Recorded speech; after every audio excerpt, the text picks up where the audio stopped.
सुप्रभात। गुरुमत और मनमत, गुरुमत और मनमत।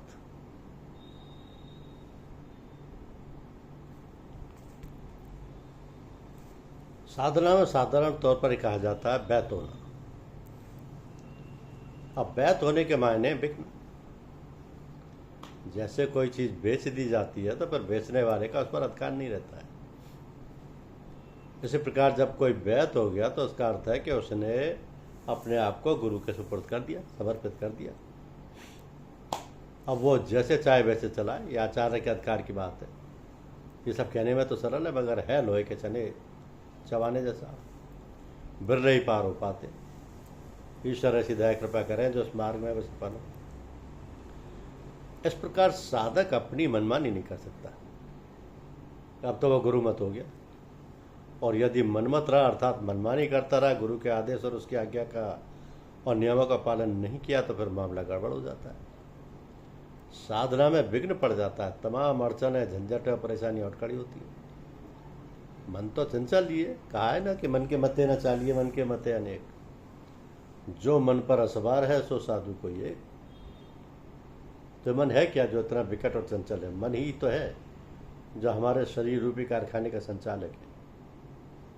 इंद्रियां मन की आज्ञानुसार ही कार्य करती हैं। तुलसीदास जी ने कहा है कि जड़ चेतन ही ग्रंथि पर गई, जदपि मृषा छूटत कटनी। ये शरीर तो जड़ है, जीवात्मा चेतन है। दोनों के मिलाने पर एक नई शक्ति मन रूपी गांठ पड़ जाती है, जिसके द्वारा ये काम चलता है। तो उस गांठ में मन में चेतनता आती है जीवात्मा से, और यह हरकत में आ जाता है। यह एक प्रकार का स्विच है। स्विच ऑन किया और करंट प्रवाहित होने लगा, काम चालू हो गया। स्विच ऑफ कर दिया, करंट बंद और कारखाना बंद हो गया। तो ये उदाहरण ये समझाने के लिए है कि पूरी तरह घटित नहीं होता। मन की गति दो प्रकार की होती है, ऊपर को ऊर्ध्व और नीचे को निम्न। जब नीचे की ओर मन की गति होती है तो संसार के कार्य व्यापार चलते हैं, और जब ऊर्ध्व गति होती है तो परमात्मा की तरफ रुझान होता है और सांसारिक बातों का प्रभाव नहीं पड़ता। इसलिए कहा है कि मनेव मनुष्याणाम कारणम बंध मोक्षयो। मन का ही सारा खेल है। तो फिर उस मन को बस में कैसे किया जाए?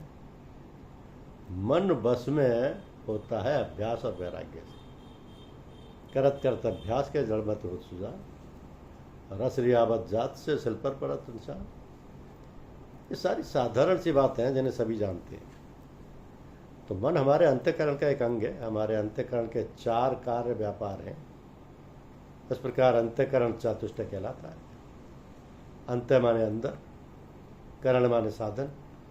हम बाहर की सभी बातों को या बातों का, चीज़ों का जो अपने अंदर समावेश करते हैं, उनका व्यापार मन, बुद्धि, चित्त और अहंकार द्वारा होता है।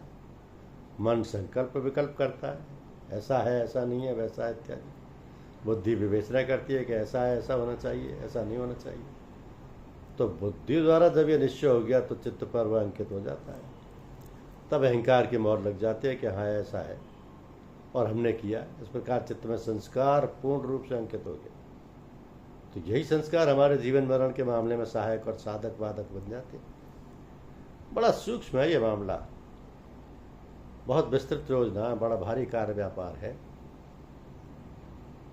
जो गुरुमुख हैं, गुरु की आज्ञा और उपदेश को भली प्रकार पालन करते हैं, वही पार कर पाते हैं, नहीं तो अटके रहते हैं मझदार। धन्यवाद।